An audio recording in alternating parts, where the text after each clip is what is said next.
Right now, you are probably paying someone 75 to 80k a year to edit your videos in the house. And yet, there's someone on the other side of the world who will do the exact same work at the exact same quality for $20,000. That's $60,000 back in your pocket every single year.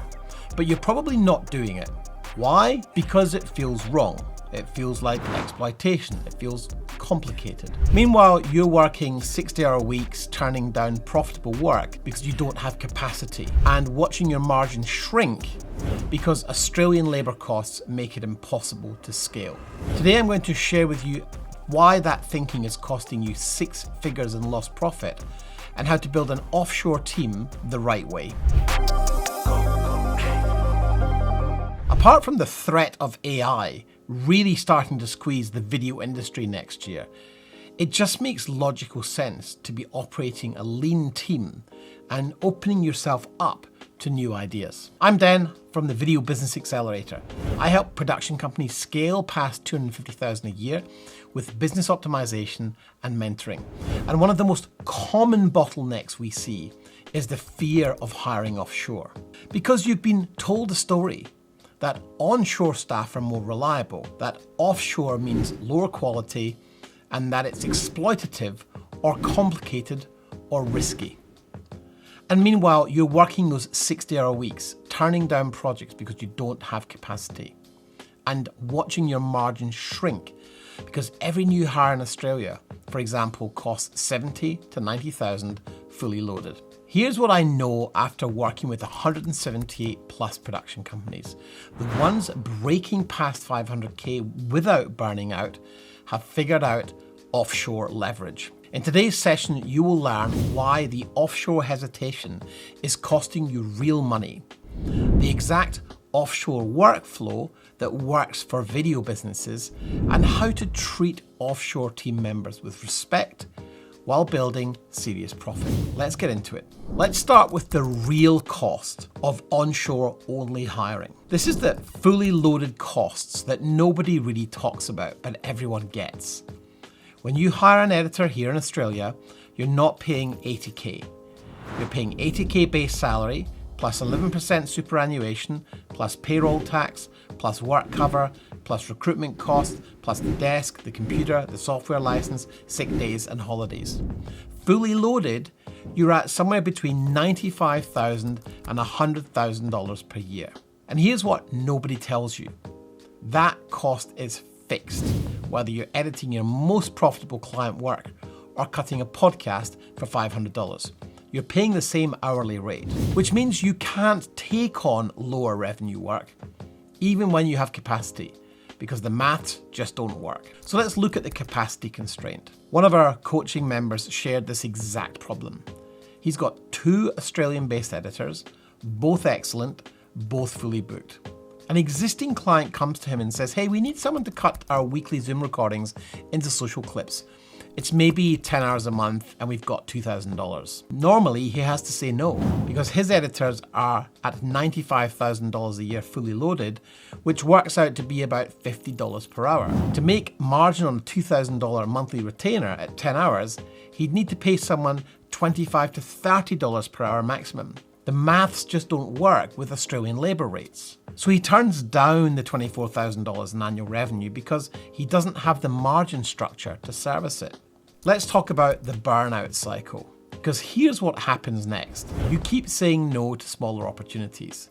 You know, the ones that often start small and become bigger? So you only chase the big projects that justify your cost structure. But big projects can be lumpy. They don't always come in every month, and sometimes lower revenue projects grow to fill the gaps.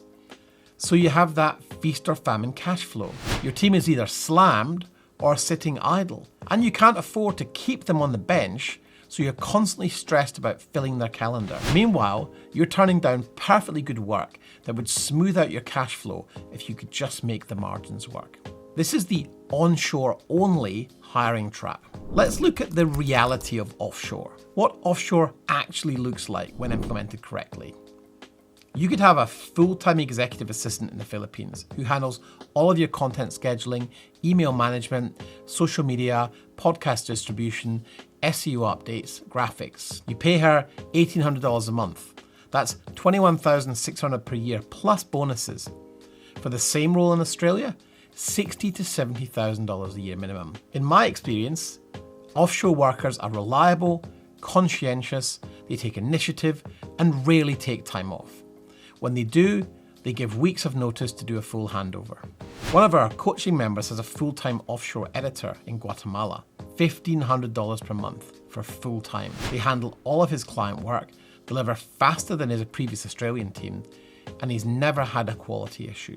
Another member has a senior editor and a junior editor in the Philippines. They run a full proxy workflow, handle all of his corporate client edits, and cost him less than 1/3 what he was paying for one Australian editor. So I know this comes up a lot. What about the quality question? Well, here's what people get wrong. They think offshore means lower quality. It doesn't. There are incredibly skilled editors in the Philippines, Guatemala, India, Ukraine, Eastern Europe, people who went to film school, who have professional experience, who are technically excellent. The difference isn't skill, the difference is labor cost and cost of living. A $20,000 a year salary in the Philippines puts you in the top 10% of earners. It's a fantastic wage. No one's being exploited. They're being paid very well for their market. And because of that, they value the job. They show up. They take pride in their work. So what about the workflow? How does that work? The biggest concerns people have is file transfer. How do you get 500 gigs of footage to an offshore editor? Well, here's how it works in practice. Proxy workflows. You shoot your footage as normal, create selects, export proxies in H.264, and upload those to Dropbox or Frame.io or any of the myriad of other tools that exist out there. Your offshore editor works from the proxies, does all the assembly, all the revisions. When it's locked, they send you the project file, you relink to the high-res footage on your local NAS and export. One of our members in the VB does exactly this, and his offshore team edits all day while he sleeps. He wakes up, reviews the cut, sends notes, and by the time he's done with meetings, the revisions are back. Overnight turnaround, every single day. Now, if you're thinking, this sounds great, but I'm already at capacity and I don't have the time to set up an offshore workflow, that's exactly the problem. You're trapped in the doing, not building the business. If you want to see how production companies like yours are breaking past 500K without burning out, I put together a private briefing that shows the exact 4 shifts we've seen work across 178 plus companies. It's free. Grab it at denlennie.com/authority-gap. Let me show you how to treat offshore teams with respect. Here's how to do this the right way. Treat them like humans, not resources. Here's the mistake most people make with offshore teams. They treat them like second-class citizens. Clock watching, micromanaging, no trust, no relationship. That's not how we operate. Our executive assistant gets unlimited holidays, we don't track her hours, we give her projects, she delivers them, and we trust her. When she wants time off, she tells us, we say yes, and she does a handover. We check in with her regularly. We ask for feedback on how we can be better leaders. We give her bonuses. We invest in training for her. She's part of the team. She's not the VA. She's part of our family, and she's integral to everything we do. So there is a cultural advantage as well. Filipinos, Guatemalans, many offshore markets have incredibly strong work ethics. They value relationships. They're family orientated, community focused, and they take pride in being reliable. When you treat them well, they'll bend over backwards for you. Our coaching member who has the Guatemalan team, his senior editor has been with him for 12 years. 12 years! That's longer than most Australian employees stay anywhere. Another member has a Filipino editor who reached out to her friends when she saw the business was growing and said, hey, you should work here. They treat us so well. That's the kind of loyalty you build when you approach this with respect. So here's the system that actually works. Here's a practical framework for you. Pay above market rate for their location. The going rate is $1,200 a month, pay $1,800 a month. You're still saving massive money compared to Australia, and you're getting premium talent. Give them ownership. Don't micromanage every task. Give them projects, clear expectations, and let them figure out how to deliver. Communicate clearly. Use Slack, use project management tools, have regular check-ins. Don't leave them in the dark, and invest in their growth. Pay for training, pay for better software, pay for a better computer setup if they need it. Treat them like you treat anyone sitting next to you in an office.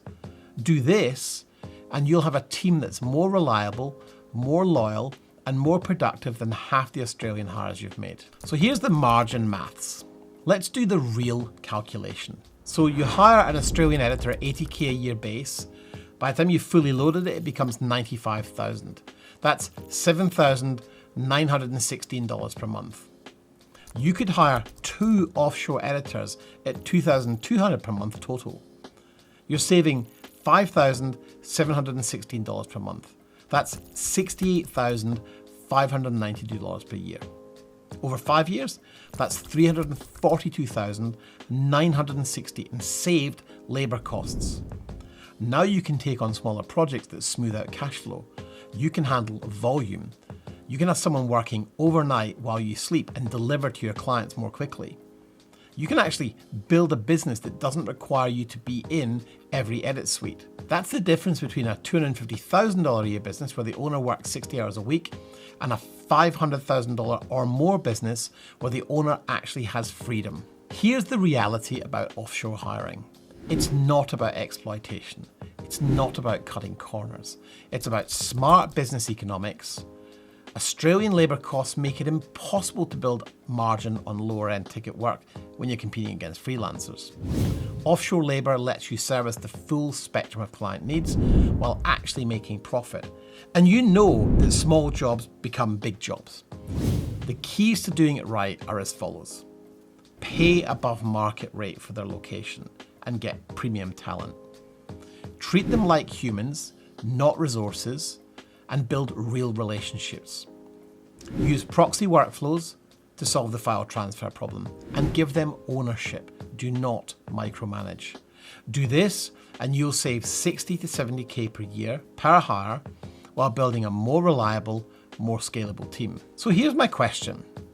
What's currently stopping you from hiring offshore? This is one of the foundational shifts that separates $250,000 a year businesses from 500k plus businesses. If you want to see how production companies like yours are implementing these exact systems without burning out, I've put together a private briefing that shows you the exact 4 shifts we've seen work across 178 plus companies. It's free. Grab it at denlennie.com/authority-gap.